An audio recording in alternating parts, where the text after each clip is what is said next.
নমস্কার, welcome to astro control. আজকে বলবো বৃষ রাশির কথা, বৃষ রাশির সাপ্তাহিক রাশিফলের কথা। 17 থেকে 23 আগস্ট এই 7 দিন কেমন যাবে।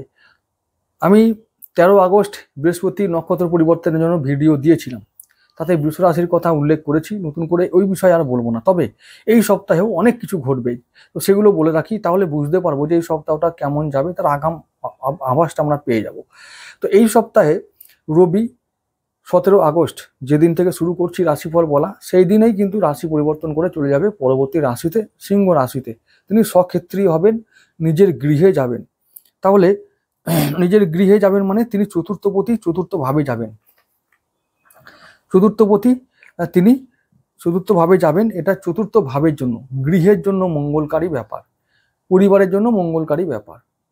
তাহলে এইটা একটা ব্যাপার, মানে এই সপ্তাহে রবি রাশি পরিবর্তন করলো। এছাড়া 21 আগস্ট বৃহস্পতিবার আমাদের লগ্নপতি শুক্রদেব তিনিও মিথুন থেকে কর্কটে যাবেন, তিনিও রাশি পরিবর্তন করবেন। তাহলে কর্কট আমাদের তৃতীয় পতি, মানে তৃতীয় ভাব। তাহলে লগ্নপতি যাবে কোথায়? তৃতীয় ভাবে। কার সঙ্গে মিলবে? বুধের সঙ্গে। কি তৈরি করবে? বুধ শুক্র লক্ষ্মী যোগ। তাহলে লক্ষ্মী লাভ হবে কোথায়? তৃতীয় ভাবে।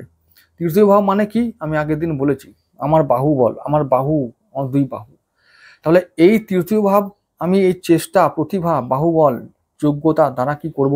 লক্ষ্মী লাভ করব, সেই সুযোগ এসেছে। গোচরে সেই সুযোগ এসেছে। লক্ষ্মী লাভ তো আর এমনি এমনি হয় না, সমুদ্র মন্থন করতে হয়। তবে দেবতারাও যখন সমুদ্র মন্থন করেছিল এবং তারা যখন অত কষ্ট করে লক্ষ্মী লাভ করেছিলেন, তাহলে মানুষ তো কে? তাহলে তাকেও লক্ষ্মী লাভ করার জন্য সমুদ্র মন্থন করতে হবে, বিষ খেতে হবে, ওষুধের সঙ্গে লড়াই করতে হবে। হ্যাঁ, তো এরকমই অনেক ব্যাপার। তো তারপরে পিঠে বোঝা নিতে হবে।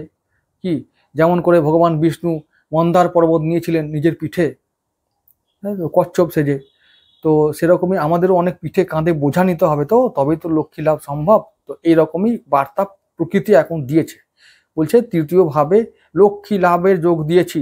তাহলে বাহুবল প্রয়োগ করো ভাই, ক্ষমতা, যোগ্যতা, প্রতিভা এবং বুদ্ধিকে প্রয়োগ করো। ঠিক আমি আছি, দেখবে তোমার পাশে কখন চলে এসেছি। তো এরকম সময় এসেছে। আর রবি চতুর্থপতি চতুর্থভাবে গেল মানে আমার মঙ্গল ঘরের হবে, অটোমেটিক হবেই। ঠিক আছে, তাহলে পরিবারে মঙ্গল। আরেকটা ঘটনা ঘটবে, শুধু তাই নয়, প্রথমত চন্দ্র থাকবে সপ্তাহের প্রথম দুটো দিন আমাদের লগ্ন বা রাশিতে, বৃষ রাশিতে। আমাদের হচ্ছে যে কে তৃতীয়পতি, তিনিও বার্তা দিচ্ছেন যে আমি এসছি, এবার বাহুবলটা প্রয়োগ কর কর কর কর। আর যদি না করি বা চেষ্টা না করি কোনো কাজে, তাহলে কি আর হবে? ওই বসে থাকতে হবে। তো এইটা যাতে না হয় সে চেষ্টা করতে হবে। আরেকটা কথা বলি, যেহেতু বৃষ রাশির এবং বৃষ লগ্নের শত্রুকে চন্দ্র এবং রবি, তাহলে সহজে তারা শান্তি দেবে না। একটা কথা বলে রাখি, এটা প্রসঙ্গক্রমে জানানো খুব দরকার এবং জেনে রাখার দরকার। চন্দ্র বৃষ রাশির শত্রু কেন? না, শুক্রের লোক কারা? বৃষ রাশির লোকরা। শুক্র অসুরদের লোক, আর চন্দ্র দেবতাদের লোক। তাহলে দেবতা এরা কারা? চন্দ্র রবি। এ তো শুক্রের চরম শত্রু। রবি চন্দ্র, রাহুর শত্রু, শুক্রের শত্রু, অসুরদের শত্রু। আর এরা দুই দেবতা যারা বলেছিল অমৃত খেয়ে নিয়েছে সমুদ্র মন্থনের সময়, সবাই জানি। তাহলে রবি আর চন্দ্র শত্রু। আর প্রথম দিনেই, মানে বিশেষ করে ওই 17 আগস্ট এবং 18 আগস্ট, ওই দুটো দিনেই চন্দ্র থাকবে ওই বৃষ রাশিতে উচ্চস্ত হয়ে। এখন চন্দ্র উচ্চস্ত হলে বৃষ রাশির মন, মানে এই ব্যাপারটা কিন্তু সত্যি কথা, বুঝতে হয় ব্যাপারটা। হ্যাঁ, তাহলে বেশ মজাও লাগবে এবং মজার ছলে বুঝতে পারা যাবে জীবন আমাদের সঙ্গে কেমন ভাবে মজা করে, জীবন বা ভাগ্য বা প্রকৃতি আমাদের সঙ্গে কেমন মজা করে বুঝতে হবে কি ব্যাপারটা বলতে চাইছি। চন্দ্র দেবতা, সে মনের কারক।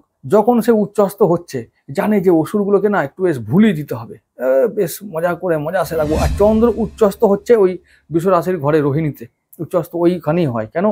মন উৎফুল্ল থাকবে। অসুররা কখন রাজা হয়, কখন বেশি থাকে? উৎফুল্ল মন নিয়ে। তখন ওটাই হলেই ব্যাস। অসুরদেরকে দমন করার জন্য, অসুরদেরকে মারার জন্য ওদেরকে মন ভুলিয়ে দাও, ওদেরকে আনন্দে মাতিয়ে দাও। আর চন্দ্র ভোগী, চন্দ্র রোগী, চন্দ্র খামখেয়ালি, চন্দ্র ওখানে গিয়ে আরাম করে আর অসুররা ভুলে যায়, বুস হয়ে গেল। তেমনি ওই বৃষ রাশির বৃষ লগ্নের মানুষদের ওই রকম অবস্থা। যখনই ভালো কিছু করতে যাওয়ার মতো শক্তি পাবে, তখন এমন কিছু ঘটনা ঘটবে যা এই কালকে করব, আজকে দিনটা আনন্দ করে নিই, বাস ফুস হয়ে গেল, আর কিচ্ছু করার নাই। এই আনন্দ করার দিনটা আনন্দই করে মূল্য, ওই লোকটা আর পরের দিন সে সুযোগ আর পাবে না। ম্যাক্সিমাম লোকের সঙ্গে এটা হবেই, হয় এবং হয়। তো এইটাই হচ্ছে আমাদের চন্দ্র এবং রবিদের কাজ, দেবতাদের কাজ, ভুলিয়ে রাখার কাজ। তো ওই জন্যই চন্দ্র ওখানে উচ্চস্থ পদ পায়। বিশ্বরাশির ঘরেই চন্দ্র, জানে মন ভালো থাকলেই ওদের ভুলানো যাবে, ভুলিয়ে রাখার। আমি বারবার বলি, মন আমাদের শত্রু। আমি সমস্ত রাশি লগ্নের মানুষকে সমস্ত ভিডিওতে বলি যে মনকে কন্ট্রোল করো, মন শত্রু আমাদের, মন মিত্র নয়। তো ওই জন্য বুদ্ধি দিয়ে কাজ করতে হবে, আবেগ দিয়ে নয়। বুদ্ধি বুদ্ধি বুদ্ধি, বুদ্ধি হলো লক্ষ্মী, মন নয়। মন আমাদের চন্দ্র, তাহলে বুদ্ধি হলো বুধ, বুধ হলো নারায়ণ। তো নারায়ণ থাকলে তবে লক্ষ্মী থাকবে, এই ব্যাপারটা বুঝতে হবে। এই তাহলে আবেগ দিয়ে কাজ করব না। আবেগ মানেই হলো মানুষকে ভালোবাসা, মানুষকে অতিরিক্ত ভালোবাসা, পাত্র অপাত্র না বুঝে উপকার করতে যাওয়া, পাত্র অপাত্র না বুঝে দান করে দেওয়া, ঠিক আছে? এই সমস্ত আমি যে আমার মনের দৈবিক ফিলিংস, অনুভূতি দিচ্ছি, কাউকে দিচ্ছি, মানে আমার এটা দৈবিক অনুভূতি, এগুলো ভগবান আমাকে দিয়েছে। এই অনুভূতিকে আমি যদি ভুল প্রয়োগ করি তো সেটা আমার পাপ, তো পাপের ফল ভোগ করতে হবে। তো আমি ভোগ করবো না, কে করবে? আমার দেখা গেলো আমার ভাই, আরে ভাই আমার ভাই কষ্টে আছে, আমি চলে গেলাম ভাইকে সেবা করতে, কিন্তু সেই ভাই হয়ে গেল যে সেবা পেয়ে গেল, ওর জীবন গড়ে গেল, সে আর ভুলে গেল, ব্যাস হয়ে গেল। তখন আর বলবে হাই রে আমার ভাই চলে গেল, দেখে আমাকে দেখলোই না, কি করব? তো পাপটা কার ছিল? ভাই পাত্র না অপাত্র, মানুষ না অমানুষ, কৃতজ্ঞ না অকৃতজ্ঞ, দেখাটা কার দায়িত্ব ছিল? আমি আমার মনের ফিলিংস তো দিলাম, আমি আমার ত্যাগ দিলাম, সেবা দিলাম, ধর্ম দিলাম, আমি আমার সব কিছু দিলাম। কাকে দিলাম দেখবো না একবারও? দোষটা কার? ভাইয়ের নয়, তোমার দোষ। তুমি পাপ করেছো, তাই তোমার যোগ্য শাস্তি হয়েছে। তুমি এখন ফ্যাপা করে ঘুরে বেড়াও, তার জন্য তোমার কেউ দায়ী নয়, তুমি দায়ী। তোমার শাস্তি ভোগ করা উচিত। যারা গীতায় তো লেখা আছে পাত্রে দান করতে হবে। দান করাটা কবে কোথায় করতে হবে? পাত্রে। তুমি পাত্র চেনো না? ফুটো পাত্রে দান করছো কেন? চিনে নাও না ভাই, তোমার ভাই তো কে? ভাই আবার কে? ভাই কেউ হয়েছিল নাকি? ওই এই সব ভাইগুলো ছিল ভাই, ওই কৌরব পাণ্ডবরা ভাই ছিল? ভাই ছিল? এগুলো বুঝতে হবে, তবেই তো, বুঝলে ভালো। না হলে ওই করো হরি বল, কবে হরি কৃপা করবে তবে হবে কিছু। আরে ব্যাপারটা হচ্ছে চিটিংবাজির যুগ। আমাদের কি করতে হবে? আমরা চিটিংবাজ হব না। আমরা করব কি? প্রত্যেকটা মানুষকে আমি বলছি, হয়তো এই কথাগুলো অতিরিক্ত বলছি রাশিফল বলতে গিয়ে, কিন্তু বলতে হয় আসলে। প্রতিটা মানে অনেক মানুষ না আমাদেরকে এত ফোন করে এগুলো বলে, এবং হচ্ছে যে কাছে এসে বলে, যখন বলে না খুব কষ্ট হয়। এই কষ্টগুলোকে শেয়ার করা, এই অভিজ্ঞতাগুলো শেয়ার করার জন্য একটু বলছি, একটু মন দিয়ে শোনো, কাজে লাগতে পারে। আর না হলে ভিডিও কি স্কিপ করে দেবে, কোনো অসুবিধা নেই। আচ্ছা, এবার কি বলতে চাইছি, যে কিছু লোক এসে বলে আমি অনেক করেছি গো আমার ভাইয়ের জন্য, বোনের জন্য, আমাকে কেউ দেখলো না, আমাকেই ছেড়ে ফেলে দিল, কি করব? এই কষ্টগুলো। আরে ভাই তোমার তো, আরে চিটিং বললাম কি, চিটিং বাজের যুগ। তাহলে আমি চিটিং বাজ হব না। আমাকে কি করতে হবে? আমাকে শিখতে হবে দুটো কৌশল। এক হলো চিটিংবাজি যারা করছে তাদেরকে চিনতে হবে, কে চিটিংবাজ আর কে চিটিংবাজ নয়। এই কাজটা করতে হবে, চিনতে হবে, এটা চেনা শিখতে হবে। দুই হলো চিটিংবাজি থেকে বাঁচতে হবে, বাঁচার উপায় শিখতে হবে। এটা সবাইকে শিখতে হবে। এগুলো স্কুলে পড়ায় না, পড়াবেও না, পড়াবে না, এগুলো পড়ানো যাবে না। তো স্কুলে না পড়ে এই দুনিয়ার শিক্ষায় যে পাঠশালা হয়, দুনিয়ার পাঠশালা আছে, সেই পাঠশালায় গিয়ে এগুলো পড়তে হবে, এবং সেই দায়িত্বগুলো নিতে হবে মা বাবাদের নিতে হবে। তো এই না শেখালে ছেলেগুলো আর ছেলেমেয়েরা সারভাইভ করতে পারবে না, ওই চিটিংবাজের পাল্লাতেই পড়ে যাবে। কারণ যুগটা চিটিংবাজের, যুগটা রাহুর, যুগটা কলিযুগ, চিটিংবাজি। কিছু করার নেই। আমি এখন আছি তো নর্দমাতে, আমি যদি বলে কাদা লেগেছে কেউ শুনবে? তুমি কি নেমেছো কেন নর্দমা? এইটা আমরা এখন এসে গেছি নর্দমাতে, ভগবান দিয়ে দিয়েছে, নরকে পাঠিয়ে দিয়েছে, কিছু করার নেই। তো এখন সেটা শিখতে হবে যে যদি কাদা লেগে যায়, কাদা থেকে করে বাঁচবো, কি করে ধুয়ে নিয়ে সাফ থাকবো, ব্যাস এই উপায় জানতে হবে সবাইকে। ব্যাস এটাই হলো আসল কথা। চলে আসছি যেটা প্রথম দিনের কথায়। আমি লক্ষ্মী যোগের কথা বলেছি, গজকেশরী যোগের কথা বললাম। চন্দ্র বৃহস্পতি একসঙ্গে থাকবে এই সপ্তাহে, এটাও গজকেশরী রাজযোগের একটা ফল হবে, এবং তার ফলটা আমরা পাবো, এবং সেটা হবে আমাদের দ্বিতীয়ভাবে। কোথায়? দ্বিতীয়ভাবে মানে মিথুন রাশিতে। তাহলে দ্বিতীয়ভাবে লক্ষ্মী যোগ হলে কি হবে? গজকেশরী যোগ হলে কি হবে? সঞ্চয় হবে, সম্পদ বাড়বে, এটা বাড়বেই।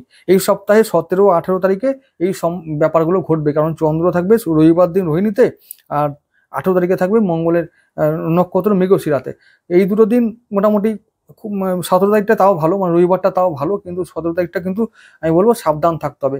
17 আগস্ট দিনটা একটু, মানে 17 না 18 তারিখটা, 18 আগস্ট সোমবার দিনটা যেহেতু চন্দ্র থাকবে মঙ্গলের নক্ষত্র মৃগশিরাতে, তাই বলছি মঙ্গলের দিন তো, তাই মঙ্গল তোমাদের ভালো না, ভালো করবে না। তাই ওই দিনটা সাবধান থাকতে হবে, বিশেষ করে কোন দিকে, সন্তানের বিষয়ে, তার শরীর স্বাস্থ্য বিষয়ে, তার শিক্ষার বিষয়ে, নিজের শিক্ষার বিষয়ে, আর নিজের ওই সমস্ত বিষয়ে যেগুলো, যে কাজগুলো আমরা হাতে নেওয়ার চেষ্টা করছি, সেই কাজগুলো যেন সঠিকভাবে সম্পন্ন হয় সেটা ব্যাপারে ভাবতে হবে। সেদিনটা সাবধান থাকার দিন। আচ্ছা, এবারে চলে যাব মঙ্গলবার দিন 19 আগস্ট। ওই দিনটা চন্দ্র থাকবে আমাদের রাহুর নক্ষত্র আদ্রায়, আর চন্দ্র রাহু একসঙ্গে কানেকশন হচ্ছে, ভালো দিন নয়। মানে মন খামখেয়ালি মতন কাজ করবে, মনটা উড়োতাড়া করবে, এবং হলো যে মাঝে মাঝে হতাশা দিন হবে, এই এরকম একটা দিন। তবে রাহু বৃষরাশিকে টাকা দেবে, সেদিনটা আয় হবে, সঞ্চয় হবে, ফাটকা ইনকাম দারুণ হবে। তাহলে সেদিনটা আমরা কি করতে পারি, শেয়ার মার্কেট ও লটারির দিকে যেতে পারি। সেদিনটা রাহুর দিন। রাহু কিন্তু আমাদের মিত্র, চন্দ্র শত্রু হতে পারে, চন্দ্র মনের কারক, চন্দ্র শত্রু, রবি শত্রু। রবি কি করবে, ওই যেটা বললাম, রবি চতুর্থ ভাবে আছে, চতুর্থ ভাবে গেছে, ও বেটা এখন যদি একটু খুঁত পায় না, ঘরে অশান্তি লাগিয়ে দেবে। ঘরে অশান্তি লাগাবি, খুব মুশকিল। রবিকে নিয়ে সাবধান একটা মাস। তাহলে কি করতে হবে, এইরকম ভাবে আমাদের চলতে হবে যে পরিবারে যদি কারোর সঙ্গে মতান্তর হয় বা কোনো রকমের বাদ বিতর্কের সৃষ্টি হয়, তাহলে বলবো আচ্ছা ঠিক আছে দেখছি, এরকম করে কাটাতে হবে। এবং বেশিরভাগ চেষ্টা করতে হবে যে কোনো সেনসিটিভ বিষয়গুলোকে এখন কিছুদিনের জন্য পেন্ডিং রাখা, বা আলোচনা গুরুত্বপূর্ণ বিষয় সেগুলোকে এখন পেন্ডিং থাকুক, তারপরে দেখছি, এরকম একটা ব্যাপার। এরকম করাটাই ভালো, কারণ রবি কেতু আছে, এই দুজনেই কিন্তু আমাদের বৃষ রাশি বৃষ লগ্নের শত্রু। আর কেতু হচ্ছে যে গুপ্ত শত্রুর কারক। এখন ঘর থেকেই শত্রু হয়ে গেল, বন্ধু বান্ধবদের মধ্যে শত্রু তৈরি হয়ে গেল, এরকমও সময় আসবে। এরকমও ঘটনা অনেকের ক্ষেত্রে ঘটবে, যে আমি বন্ধু ভেবেছি ওই শত্রু হয়ে গেল। এখন এই সময়টা আরো বেশি করে হবে, কারণ চতুর্থ পথি মানেই, চতুর্থ ভাবে এসছে মানে চতুর্থ ব্যাপারটাই কিন্তু বন্ধুত্বের ব্যাপার, মানে বন্ধুত্বের ভাব, বন্ধুত্ব বা বন্ধু বান্ধবদেরকে ইন্ডিকেট করে। তাহলে ওরা এখন ওই চতুর্থ পথি এসছে, এখন তার সঙ্গে কেতুর সঙ্গে মিলে গেছে, রাহুর দৃষ্টি পড়ছে, তাহলে বন্ধুরা এখন খারাপ হবেই, শত্রু হতে পারে। তাই কে শত্রু কে মিত্র এটা চেনার জন্য তোমাদেরকে ব্যবস্থা করতে হবে, যার জন্য আমি এর আগে মানে ভিডিওর কথা, মানে প্রথম দিকে এই কথাগুলো বললাম। তোমাদের এখন সেই দিন এসছে যে চিটিং বাইদের চিনতে হবে, না হলে কখন যে খপ্পরে পড়ে জীবন শেষ করে দেবে ব্যাস বলতে পারবে না। তাই বলছি চেনো, লোক চেনা শিখতে হবে। বৃষ রাশির মানুষরা খুব উদার হয়, উদার ভালো মানুষ, ভালো মানুষদের জীব এটা নয়, বিশ্বাসী হয়, ধার্মিক হয়, শিল্পী হয়, কোনো ক্রিয়েটিভ, খুব ক্রিয়েটিভ, দারুণ মনের মানুষ, তাই তো দুঃখ পায়, তাই তাদের ঠকায় বেশি লোকে। এই সমস্ত গুণগুলো থাকলে এই যুগে বাঁচা যাবে না। ভালো মন, ভালো প্রাণ নিয়ে আজকে বাঁচতে পারা যাবে না। এই দিনটা, এই যে সমাজটা সৎ লোকের আর সাধু লোকের নয়, এটা বুঝতে হবে। আর বৃষ রাশির লোকেরা এটা বুঝতে পারে যখন তাদের জীবনে সব হারিয়ে যায়, সব শেষ হয়ে যায়। তখন কত বছর বয়স হয়, 45, তার তখন সব শেষ। যখন 45 বছর বয়স হয় তখন সে শেখে যে আমার কেউ নেই, আমার জন্য কেউ নেই, আর আমার নিজের বলে কেউ নাই, আমার কথা কেউ ভাবেনি। এইটা শিখতে তার সময় লাগে কত, 45। তখন জীবনের সব শেষ, কি আছে আর, কি থাকলো, আর তখন বুদ্ধি হয়ে কি হবে, এটাই ব্যাপার। এই জন্য এগুলো খুব আর্লি লাইফে শিখে রাখাটা ভালো। তো যাই হোক, যদি এরকম তোমাদের ক্ষেত্রে হয়, তোমাদের ছেলে মেয়েদের জন্য এরকম না হয়, সে শিক্ষাটা দিয়ে যাও সঠিকভাবে। স্কুলের পড়া নয় ভাই। আজকে আমি একটা কথা বলে রাখি, অনলাইনে এই কথাগুলো বলা ঠিক নয়, তবু বলছি, স্কুলের পড়াটা কোনো আজকের আমার কাছে কোনো দাম নাই, আমার কাছে। এই যে যার মতন ভ্যালু আছে, যার দেবে। তো স্কুলের পড়াটা থেকে না এই সব শেখাও আগে। আমি কি বললাম যে দুটো জিনিস শেখাবে, চিটিংবাজকে তাকে চিনতে শেখাও, আর হচ্ছে চিটিংবাজি থেকে বাঁচতে শেখাও, তাহলে তোমার ছেলে রাজা হবে। এইটা তুমি মিলিয়ে নেবে, ব্যাস। এই আর দামি কথা বলে রাখলাম। চলো এবার পরের দিনে চলে যাব। 20 আগস্ট বুধবার দিনটা হচ্ছে, সেদিনটা চন্দ্র থাকবে পুনর্বসু নক্ষত্রে। ওই দিনটা লক্ষ্মী যোগের সঠিক ফল পাওয়া যাবে, গজকেশরী লক্ষ্মী যোগ বা গজলক্ষ্মী যোগের ফলটা পাওয়া যাবে। তার মানে আমাদের সেদিন সঞ্চয় হবে, সম্পদ বৃদ্ধি হবে, সঞ্চয় ও সম্পদ বৃদ্ধি হবে, আয় বৃদ্ধি হবে। তাহলে দিনটা ভালো থাকবে, মন ভালো থাকবে, পরিবার ভালো থাকবে, মন ভালো থাকবে। আর আমাদের আয় সঞ্চয় বৃদ্ধি পাবে, সম্পদ বৃদ্ধির যোগ, লক্ষ্মী লাভের যোগ। সেদিনটা তোমরা ট্রাই করতে পারো বিভিন্ন বিনিয়োগের ক্ষেত্রে, ব্যবসা বাণিজ্যের ক্ষেত্রে। কি বিনিয়োগ করবে, টাকা লাভ হবে। সেদিনটা শেয়ার মার্কেট করতে পারি, লটারি, লক্ষ্মী লাভ হতে পারে হঠাৎ করে। তো ভালো একটা সময়। এবং আছে শুক্র এখন দেবগুরুর সঙ্গে, তো শুক্র তিনিও সম্পদের কারক আর অর্থের কারক। মানে দেবগুরু বৃহস্পতি তিনিও আছেন একই নক্ষত্রে। তো সম্পদ অর্থ মিলতে পারে, মিলবেই, সম্ভাবনা থাকবে বা আছে, চেষ্টা করতে হবে আমাদের। আমি বললাম বাহুবল প্রয়োগ করো ভাই। পুনর্বসু নক্ষত্র মানে কি? পুনর্বসু নক্ষত্র মানে হলো তীর ধনুক। আর তীর ধনুক দিয়ে বলেছি না লক্ষ্য ভেদ করতে হবে, এখন বাহুবল দিয়ে। তো সেটা আমি আগের দিন বলেছি, তোমরা অনেকে শোনোনি। আর শুনবেই বা কেন, কি দরকার? এই লোকটা কে বটে, কি এমন জ্যোতিষী যে আমার কথা সবাই শুনতে হবে? শুনবে না কেউ, অত সোজা নয়। ভালো লোকদের কেউ সহজে দেখতে চায় না, ভালো কথা বললে কেউ শুনতে চায় না, এটা নিয়ম। তো স্বাভাবিক, কেউ শুনবে না, শোনেওনি, খুব কম লোকই শুনেছে।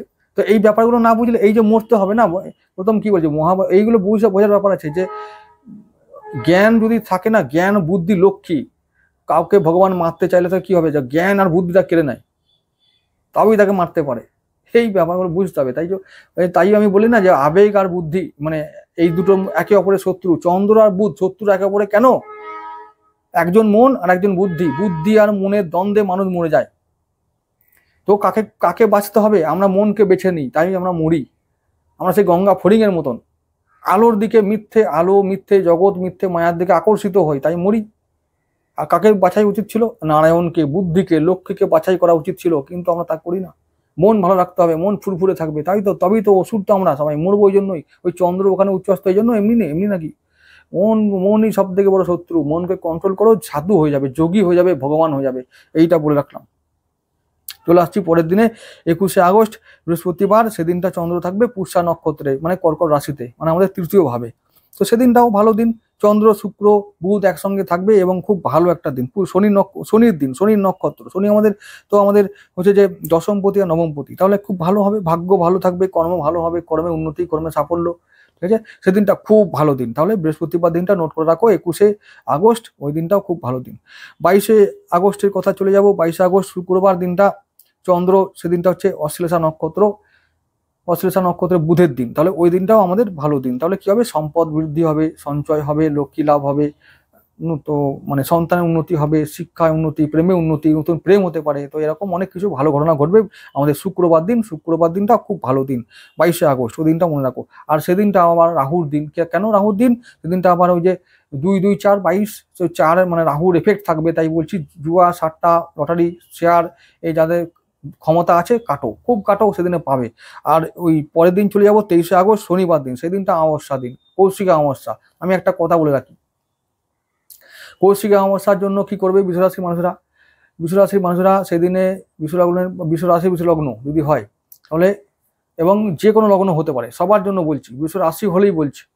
প্রথমত সেদিনটা মা তারাকে, বা মা তারার মন্দির যদি না থাকে তাহলে যে কোনো শক্তি মন্দিরে, যেখানে নিত্য পূজা হয় মায়ের, সেই মন্দিরে কি করবে, আমরা যখনই মায়ের পুজো হবে সেই পুজোর সময় আমরা কারণ নিয়ে যাব। কারণ মানে আমি কিন্তু আর বেশি ভাঙিয়ে বলবো না, ডিকশনারিগুলো দেখে নেবে, যদি কারণ না অনেকে বুঝতে পারে না। কারণ নিয়ে যাবে, মাকে উপহার দেবে অবশ্যই, এবং মনস্কামনা করবে। একটি কারণ যথেষ্ট সারা বছরে মাকে মানে খুশি রাখার জন্য, ঠিক আছে? অবশ্যই এটা করবে। আচ্ছা, তাহলে শনিবার দিনটা কেমন যাবে? শনিবার দিনটা চন্দ্র আমাদের থাকবে মঘা নক্ষত্রে, আর মঘা মানে কেতুর দিন। তো সেদিনটা কি করতে হবে? সেদিনটাও যে বললাম, সেদিনটাও এরকম সমস্যা হবে কি না, ওই যে চতুর্থভাবে সমস্যা, মানে ঘরে পরিবারে অশান্তি। অমাবস্যার সময় বৃষ রাশির মানুষরা, অমাবস্যার দিন কখনো ভালো থাকে না। অমাবস্যা পূর্ণিমা হলে বৃষ রাশির মানুষরা কষ্ট পায়। বৃষ রাশির মানুষরা কষ্ট পাবে। বিভিন্ন কারণে অকারণে মন অশান্ত থাকবে, হতাশ হতে হয়, কষ্ট পেতে হয়। এটা ম্যাক্সিমাম ক্ষেত্রে 95% বৃষ রাশির মানুষরা অমাবস্যা, পূর্ণিমা, একাদশী এই সমস্ত ক্ষেত্রে বা এই সমস্ত দিনে এরা ভোগে, মানসিক মানে হতাশায় ভোগে, কষ্টে ভোগে। অমাবস্যাটাও সেরকম একটা দিন। আবার শনিবারে অমাবস্যা, ভালো দিন, কিন্তু সেদিনটা আমি বলবো তোমরা কিচ্ছু না করে, কেতুর দিন, কেতু মানে শক্তি, আরাধনা, রহস্য, কেতু মানে হলো উপাসনা, কেতু মানেই হলো আধ্যাত্মিকতা। তো সেদিনটা কেতুর দিন, যেহেতু সৌভাগ্যক্রমে, তো কেতুর মতন করে কাটাও, সাধুর মতন করে কাটাও, যোগীর মতো করে কাটাও, মায়ের আরাধনা করে কাটাও, মায়ের সেবা করে কাটাও। মায়ের মন্দিরে কিছু না হোক, মায়ের মন্দিরে হত্যে দিয়ে পড়ে থাকো ভাই, কাজকর্ম করার পরেই বলছি। সমস্ত কাজকর্ম শেষ করে মায়ের মন্দিরে মায়েরকে দর্শন করো, ব্যাস দারুণভাবে দিনটা কেটে যাবে, সপ্তাহটা ভালোভাবে কেটে যাবে। সবাই ভালো থেকো।